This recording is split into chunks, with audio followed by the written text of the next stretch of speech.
अऊज़ु बिल्लाहि मिनश शैतानिर रजीम बिस्मिल्लाहिर रहमानिर रहीम क़द अफ़लहल मुअमिनून अल्लज़ीना हुम फ़ी सलातिहिम ख़ाशिऊन वल्लज़ीना हुम अनिल लग़वी मुअरिदून वल्लज़ीना हुम लिज़्ज़काति फ़ाइलून वल्लज़ीना हुम लिफ़ुरूजिहिम हाफ़िज़ून इल्ला अला अज़वाजिहिम औ मा मलकत ऐमानुहुम फ़इन्नहुम गैरु मलूमीन फ़मन इब्तग़ा वराअ ज़ालिक फ़उलाइक हुमुल आदून। मेरे मोहतरम दीनी भाइयों, ये आयतें 18वें पारे की इब्तिदाई आयतें हैं। इसमें अल्लाह तबारक व तआला ने कामयाब होने वाले ईमान वालों की चंद सिफ़ात को बयान किया। उसमें से 3 सिफ़तें गुज़िश्ता दिनों में हो गई। सबसे पहली सिफ़त कि वो लोग, वो ईमान वाले जो अपने नमाज़ों में खुशू खुज़ू इख्तियार करते हैं, ध्यान से नमाज़ें पढ़ते हैं, वो अल्लाह के वहाँ कामयाब हैं।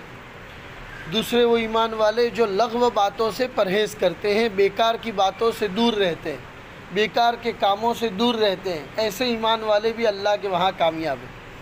तीसरी सिफ़त ये बयान की, वो ईमान वाले जो ज़कात अदा करते हैं। ज़कात के 2 माना बयान किए थे। एक तो माल की ज़कात जो साल में 1 मरतबा देनी पड़ती है, और दूसरा माना ये बयान किया था कि जो हमेशा अपने दिल को पाकीज़ा साफ़ सुथरा रखते हैं, हमेशा अपने दिल की फ़िक्र करते हैं कि इसमें कहीं मैल कुचैल तो नहीं आ गया। तो ये 3 सिफ़तें पहले बयान हो गई।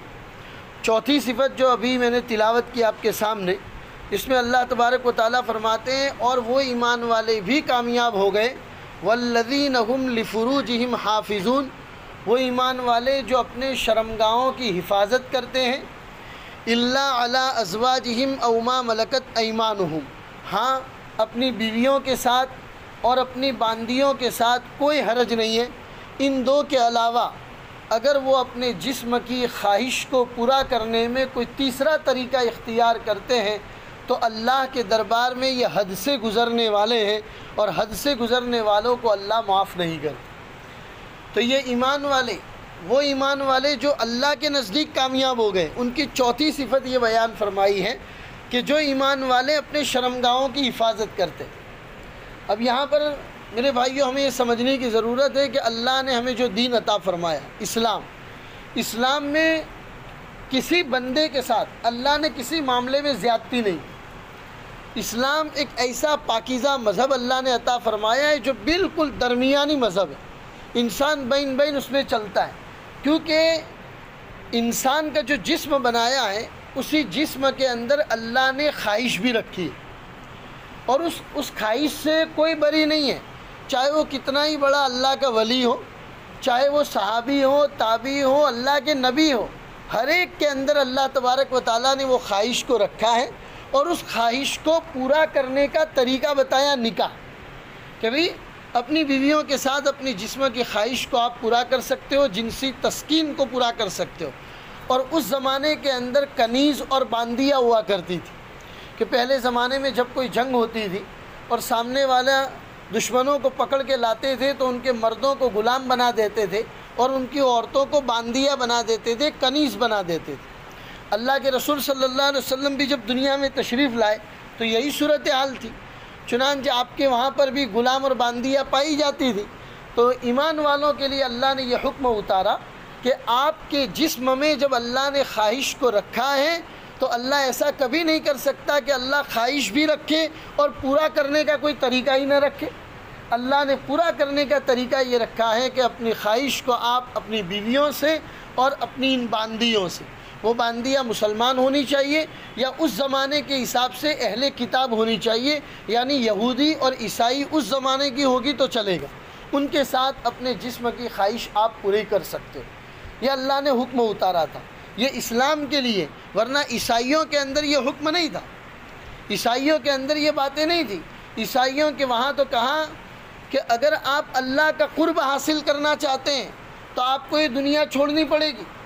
खाना पीना, अच्छा खाना पीना आप कुछ खा नहीं सकते, ज़िंदा रहने के लिए रूखा सूखा खा लो, कोई भी चीज़ मज़े के साथ, जिसमें आपको मज़ा आता हो, ऐसी चीज़ भी अगर तुम खाओगे तो अल्लाह तबारक व ताला की मोहब्बत तुम्हें हासिल नहीं हो। ये ईसाइयों का मानना था। उनका कहना था कि अगर अल्लाह को पाना है, छोड़ो दुनिया छोड़ के बयाबान जंगलों के अंदर चले जाओ और रहबानियत इख्तियार कर लो। चुनांचे मर्द राहिब बन जाते थे और औरतें नन बन जाती थी, जिसको उर्दू में नन कहा जाता है। औरतें जो होती थी वो नन बन जाती थी। अब जाहिर सी बात है, बनाया हुआ तो अल्लाह का इंसान है, उसी इंसान के मर्द और औरत दोनों के अंदर अल्लाह ने ख्वाहिश भी रखी है। अब तुम फितरत के ख़िलाफ़ बगावत कर रहे हो। अल्लाह ने फितरत ये बनाई है कि तुम मर्द हो, वो औरत हैं, दोनों में ख्वाहिश है, और तुम अल्लाह के ख़िलाफ़ जा रहे हो। अपनी तरफ से ये बातें बना रहे हो कि अल्लाह को पाना है तो दुनिया छोड़नी पड़ेगी, कोई शादी ब्याह नहीं, और अकेले रहना शुरू करो। चुनांचे ईसाई मर्दों ने अलग रहना शुरू किया राहिब बन के, ईसाई औरतों ने अलग रहना शुरू किया नन बन के। आहिस्ता आहिस्ता शैतान ने उन्हीं लोगों के अंदर ऐसी ख्वाहिशात की आग भड़काई कि जो राहिब थे, जिनके कलीसा थे, इबादत गाहे थी, वो फहाशियों के अड्डे बन गए, क्योंकि इन्होंने फितरत के ख़िलाफ़ बगावत की। इस्लाम ने इसकी इजाज़त नहीं दी। अल्लाह के रसूल सल्लल्लाहु अलैहि वसल्लम के ज़माने में एक मरतबा अल्लाह के रसूल कहीं पर तशरीफ़ ले गए थे। अज़वाज मुतहरात अपने घरों में थी। बाहर के कोई 3 लोग आए और एक आदमी कहने लगा कि हम तो मोहम्मद रसूलुल्लाह के हाथ पर बैत होंगे, ईमान लाएंगे और अल्लाह की मोहब्बत पाने के लिए सब कारोबार छोड़ देंगे। दूसरा कहने लगा कि मैं तो शादी ब्याह ही नहीं करूँगा, कोई शादी वादी नहीं करूँगा, यही मदीना में अल्लाह के रसूल के घर के सामने रहूँगा। तीसरे आदमी ने भी कहा कि मैं संसार को छोड़ के चला जाऊँगा। जब अल्लाह के रसूल सफ़र से तशरीफ़ लाए तो अल्लाह के रसूल ने अज़वाज मुतहरात को पूछा कि कौन लोग हैं ये? तो सब ने बताया कि या रसूलल्लाह, ये लोग ऐसी ऐसी बातें करते हैं। तो हुजूर ने तीनों को बुलाया और फरमाया कि इस्लाम में ला रहबानियत फिल इस्लाम, ईसाइयों जैसी हमारी चीज़ें इस्लाम में नहीं है। इस्लाम तो कहता है कारोबार भी करो, इस्लाम तो कहता है शादी ब्याह भी करो, इस्लाम तो कहता है संसार में लोगों के साथ रहो और उन तमाम चीज़ों के साथ अल्लाह की इबादत करो और अल्लाह को पालो। ये इसी में तो मज़ा है। वरना बयाबान जंगलों में जाके, पहाड़ों, हिमालय के पहाड़ों में जाके अकेला रहना शुरू कर दिया और कहते हो कि मैं तो कोई मेरी ज़ात से किसी को तकलीफ़ नहीं पहुंचती, मैं तो अकेला आदमी हूँ। अल्लाह के रसूल ने फरमाया नहीं, मुआशरे में लोगों के बीच में रहो, फिर कहो कि मेरी ज़ात से किसी को तकलीफ़ नहीं पहुंचती। ये इस्लाम मज़हब कहता है। तो इस्लाम मज़हब ने जिनसी ख्वाहिशात को पूरा करने का एक निज़ाम चलाया, निकाह वाला निज़ाम, और निकाह को इंतहाई आसान बनाया। ईसाइयों की तरह नहीं। ईसाइयों के वहाँ आज भी सिस्टम क्या है, निकाह करने के लिए उनको पहले अपने मजहबी पेशवा के पास जाना पड़ता है, उनके फादर के पास जाना पड़ता है। वो फादर उनकी फ़ीस लेता है, फ़ीस लेने के बाद टाइम देता है और उस टाइम के मुताबिक उसी कलीसा में जो उनकी मजहबी इबादत गाह है उसी में जाएंगे, तब जाके फ़ादर उनका निकाह पढ़ाएगा और उनका निकाह होगा, वरना निकाह नहीं होगा। इस्लाम में क्या है मेरे भाइयों, इस्लाम ने निकाह कितना आसान बनाया। निकाह के लिए मौलवी का होना भी ज़रूरी नहीं है। हमारा इस्लाम का निकाह अल्हम्दुलिल्लाह इतना आसान है कि इमाम साहब का, काजी साहब का होना भी ज़रूरी नहीं है। एक जवान लड़का, एक जवान लड़की, 2 गवाहों की मौजूदगी में, 2 गवाह वहाँ मौजूद है। लड़के ने कह दिया कि मैं तुझसे निकाह करना चाहता हूँ, लड़की ने कह दिया कि मुझे तेरा निकाह कबूल है, दोनों का निकाह हो गया, महर मुतय्यन कर लो। खुतबा भी ज़रूरी नहीं, निकाह से पहले जो खुतबा पढ़ते हैं वो भी ज़रूरी नहीं, मस्जिद में आना भी ज़रूरी नहीं, इमाम साहब के, काजी साहब का होना भी ज़रूरी नहीं। दो जवान मर्द और औरत अगर अपनी अक्लमंदी के साथ 2 गवाहों की मौजूदगी में महर मुतय्यन करके इजाब व कबूल आपस में कर लेते हैं, निकाह हो जाता है। कितना आसान बनाया। हमने उस निकाह को मुश्किल बना दिया। जब तक 25,000 वाला हॉल बुक नहीं होगा तब तक निकाह नहीं, 1,000 आदमियों को खिलाएंगे नहीं तब तक मुआशरे में वाहवाह नहीं, मुआशरे के अंदर हमारी बात की पता चलेगा नहीं, हज़ारों लाखों रुपयों के जोड़े तैयार नहीं किए जाएंगे तब तक निकाह का निज़ाम नहीं होगा। ये तमाम चीज़ें हमने मुश्किल बनाई है, वरना इस्लाम ने निकाह इंतहाई आसान बनाया। कितना आसान, उसकी 2 मिसालें बता के अपनी बात को ख़त्म करता हूँ क्योंकि मज़मून लंबा है, आगे भी चलेगा। हज़रत अब्दुर्रहमान बिन औफ बड़े मालदार साहबा थे और उन साहबा में से थे जिनको अल्लाह के रसूल ने दुनिया में जन्नत की खुशखबरी दे दी थी। एक मरतबा फ़जर की नमाज़ पढ़ने के लिए आए, अल्लाह के रसूल ने उनके कपड़ों के ऊपर पीले कलर का दाग देखा तो अल्लाह के रसूल ने पूछा, अब्दुर्रहमान ये क्या है? कहा या रसूल अल्लाह कल मैंने निकाह कर लिया, निकाह के वक्त तो वो खुशबू लगाई थी उसी का दाग है। अल्लाह के रसूल ने कोई शिकायत नहीं की कि मुझे नहीं बुलाया, इतना बड़ा निकाह किया और मुझे भी नहीं बुलाया, इस तरह की कोई शिकायत नहीं। बल्कि ऊपर से अल्लाह के रसूल ने फरमाया औलिम वलौ बिशातिन, चलो वलीमा करो, अगरचे एक बकरी ही लाओ लेकिन ज़बा करो और वलीमा करो सहाबा का। इसी तरीके से एक सहाबी हज़रत जाबिर रज़ी अल्लाह तआला अन्हु अल्लाह के रसूल के इंतहाई चहीते सहाबी थे। हम लोग जो है नमाज़ पढ़ते हैं ना, नमाज के तरीके अल्लाह के रसूल के देख कर बाद के लोगों को जो बताएं वो हज़रत जाबिर ने बताए। वो हज़रत जाबिर अल्लाह के रसूल एक मरतबा किसी जंग से वापस तशरीफ़ ला रहे, तो हज़रत जाबिर का घोड़ा बहुत तेज़ दौड़ रहा है।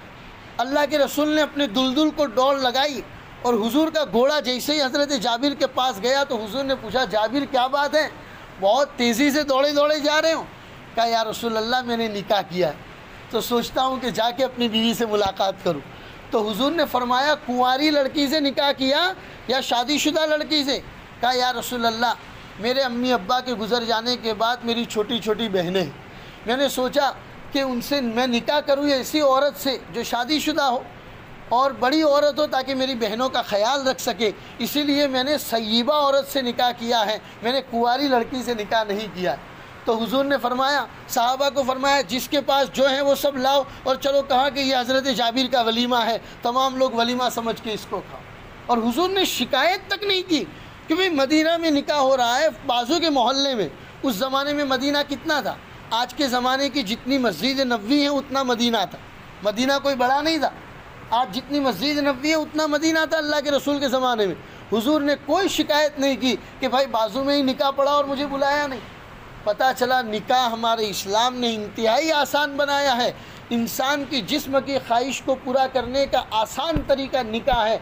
निकाह सिर्फ जिनसी तस्कीन को पूरा करने का नाम नहीं है, निकाह एक मुआशरे का नाम है, एक समाज को बसाने का नाम है। इसी से औलाद वजूद में आती हैं। अल्लाह के रसूल सल्लल्लाहु अलैहि वसल्लम ने फरमाया तज़व्वजुल वदूद अल वलूद फ़इन्नी मुकासिरुम बिकुमुल उमम, ऐसी औरत से निकाह करो जो तुमसे मोहब्बत करने वाली हो और ज़्यादा बच्चे देने वाली हो। कल क़यामत के दिन मैं अपनी उम्मत के ज़्यादा होने पर फ़ख्र करूँगा, मेरी उम्मत दूसरी उम्मत के मुकाबले में ज़्यादा होगी, मैं उस पर फ़ख्र करूँगा। तो अल्लाह के रसूल सल्लल्लाहु अलैहि वसल्लम ने निकाह के उन तरीक़ों को बयान किया है। आगे भी हम इस मज़मून को इंशाअल्लाह आगे जारी रखेंगे और इसको पढ़ेंगे। लेकिन इससे हमें समझने को मिला कि अल्लाह ने कामयाब ईमान वालों की जो फ़हरिस्त बयान की है उसमें उनको बयान किया है वो ईमान वाले जो अपने शर्मगाहों की हिफाजत करते हैं।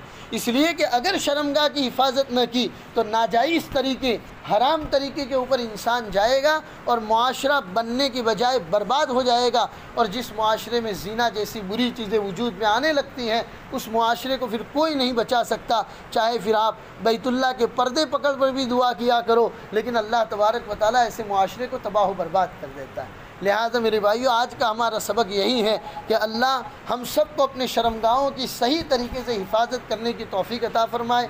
मुआशरे में बच्चे जवान हो जाए तो उनकी जल्दी निकाह का निज़ाम बनाया जाए, इसकी कोशिश करें। अल्लाह कहने सुनने से ज़्यादा हमको अमल की तौफीक दे। वसल्लल्लाहु अला नबील करीम व अला आलिहि व अस्हाबिहि अजमाइन।